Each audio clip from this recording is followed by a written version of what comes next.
Tem sido expulso. Ele quer apitar o jogo? Ele não expulsou alguém do nosso banco? Quem? De que é a culpa? É o conjunto da obra. Lamentável. O futebol paulista hoje está de luto. Tá aí o forte desabafo do presidente do São Paulo, Júlio Casares, Flávio Prado. Tem razão, Júlio Casares? Eu acho que não. Dentro daquilo que eu falei com relação ao lance do Pablo Maia, sim.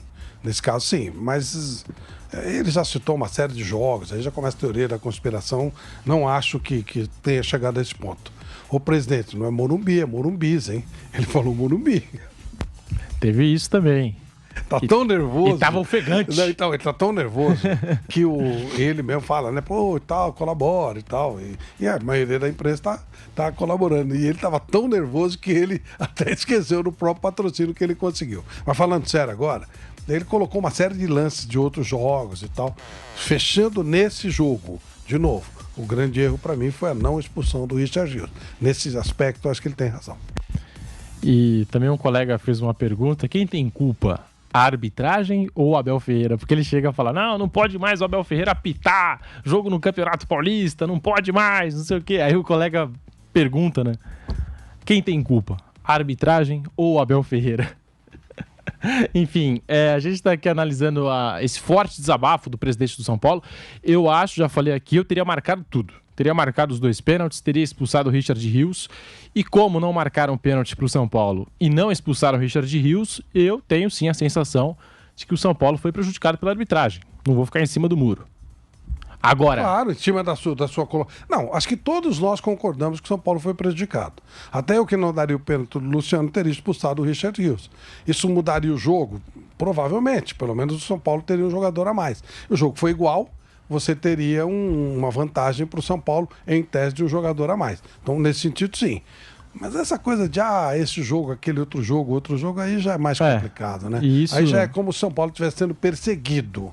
Eu não acho isso, sinceramente. Agora, a arbitragem é ruim, é deficiente. O Abel é cheio de dominar mesmo lá. Tudo é verdade. Mas o Rafinha, tem jogadores também, do São Paulo que gostam. Claro. O Luciano... Teoria da conspiração não...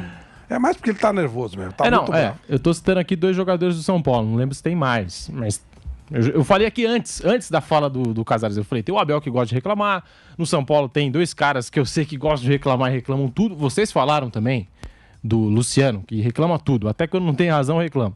O Rafinha também tem esse estilo. O Rafinha chamou o Klaus de palmeirense quando foi expulso no último choque rei do Campeonato Brasileiro.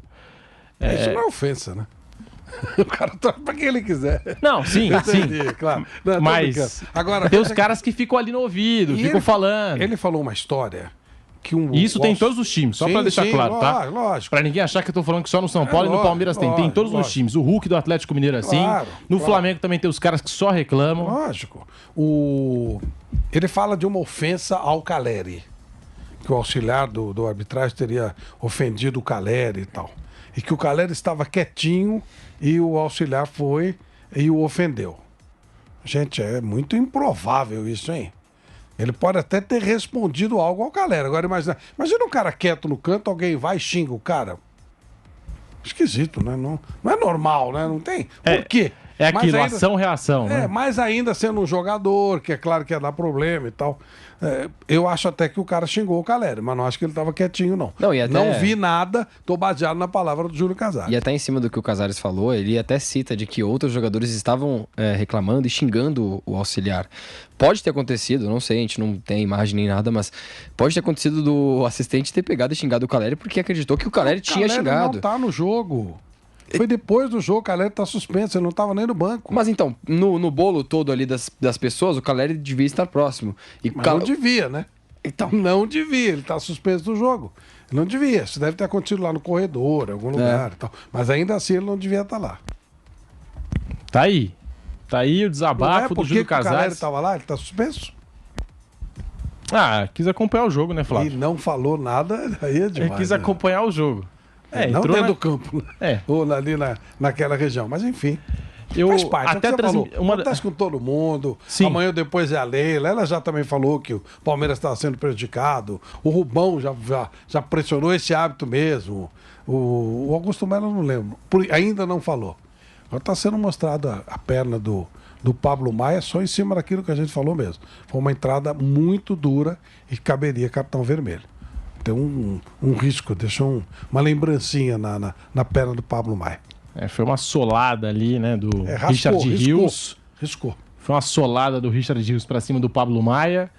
Um lance que o Palmeiras sai jogando muito mal, uma saída de bola desastrosa do Palmeiras com o Everton. E aí o passe no meio é aquela coisa. Você tá saindo, o passe no meio pode acontecer, mas tem que ser muito bem feito. Porque ele deixou o companheiro na fogueira. E o Rios, na intenção, eu acho, até de jogar essa bola pra longe, acertou o Pablo Maia, mas aí correu esse risco. Então, pra mim, cartão vermelho do mesmo jeito. Também acho. É um lance tão forte que ele tem esse risco na perna. Se ele não tá de caneleira, corria risco até de fratura. Foi uma entrada muito forte. Ele leva o Rios leva o bote. O jogador tem aquele lance no futebol, né? Que o jogador não tá vendo que ele tá de costas. Ele tava de costas. Recebe o bote e aí ele tem aquela reação rápida de querer chutar a bola, tirar a bola longe, tirar o perigo. Do Pablo Maia, mas ele atingiu fortemente. É isso que eu quis dizer, não foi assim com maldade, intencional, mas foi muito forte, acertou e correu um risco. Sem dúvida, excesso, força excessiva, é expulsão, sem dúvida. E assim, só também concluir essa linha de raciocínio, a gente já viu outras expulsões idênticas a essa. Então, é isso que o pessoal critica muito também. Porque falta um critério de, no jogo passado deu um carrinho assim, exatamente parecido com um do Richard Rios, e o cara recebeu o vermelho. Por que agora não recebe? Então, acho que é muito mais por isso que o pessoal fica brabo, não pelo lance em si. Porque o lance em si é de jogo. Dá pra ver mesmo, o próprio Richard Rios, ele toca na bola antes e depois acerta a perna do Pablo Maia. O problema é você dar expulsão num jogo, não dar no outro, aí no outro já dá de novo, porque pressiona. Então, essa confusão que fazem é bem complicado, cara. Então, é o lance interpretativo. Os 3 lances são interpretativos. Mas esse lance, com a visão que você tem, o VAR teria que ter chamado. O VAR é que falha aí. Porque é uma entrada... Não dá, né? Se o VAR chama, se o árbitro vê isso aí, ele não viu direito. Se ele viu direito, ele não tem como não dar cartão vermelho. Não tem como, não tem jeito, não tem explicação. Foge até do interpretativo. Tal força na entrada do Richard Rios. Até eu, Flávio, que sou um cara que acho que banalizaram muito o cartão vermelho, porque eu gosto muito de campeonato argentino, a gente gosta de coisa mais sul-americana também. No argentino nem sempre os caras dão vermelho pra isso, mas nesse lance em específico... expulsava também. Até no argentino. Então, quando no campeonato argentino os caras expulsariam isso, é porque é pra vermelho. Então, eu acho que foi pra vermelho e o árbitro errou, o VAR, né, a Daiane Muniz, errou em não chamar o Matheus pra corrigir esse erro dele no campo. Colocou muito em risco o adversário. E esse é uma coisa que significa cartão vermelho, claro. Sem dúvida. Agora, falando do jogo, desse empate, Flávio, a sua análise desse empate, São Paulo 1, Palmeiras também 1, o empate ficou de bom tamanho? Você achou algum time aí superior dentro do jogo? Não. Tiveram alternâncias, né? O Palmeiras estava um pouco melhor, procurando mais jogo, aí o São Paulo faz o gol, o Palmeiras se perde, o São Paulo começa a ter um domínio maior. Mas nós estamos falando em algo assim, domínio de posse de bola, tentar criar mais jogadas, mas pouquíssimas finalizações dos dois lados. Depois o Palmeiras ontem equilibrado, depois do pênalti, o São Paulo se perdeu um pouquinho e aí quase toma o segundo gol. Mas nada assim que, nossa, foi injusto. Não foi, não. O empate contou mais ou menos o que foi a história. Um jogo muito truncado e poucas finalizações. O Palmeiras teve mais posse de bola, o São Paulo chutou mais no gol, mas nada que signifique, rigorosamente o resultado, me pareceu justo. E em cima disso também, Flávio, eu vi muitas pessoas falando aqui nas redes sociais e tudo mais, até nos comentários aqui do chat, o jogo foi manchado pela arbitragem e tal, porque realmente foi um jogo legal de assistir, não foi um jogo ruim, foi truncado, como você falou, porque é um clássico, normal. Qualquer clássico no país vai ser truncado, não adianta. Agora, foi um jogo legal de assistir, são duas boas equipes, tanto o Palmeiras quanto o do São Paulo. Não acho que foi manchado pela arbitragem, mas foi um jogo muito bacana de assistir e acho que teve oportunidade para as duas equipes, não foi assim, nossa, o São Paulo merecia vencer e perdeu por erros de arbitragem.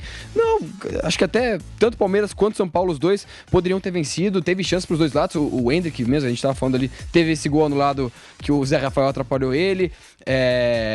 O próprio São Paulo poderia ter tido mais oportunidades após a expulsão do Richard Rios ou o pênalti no Luciano.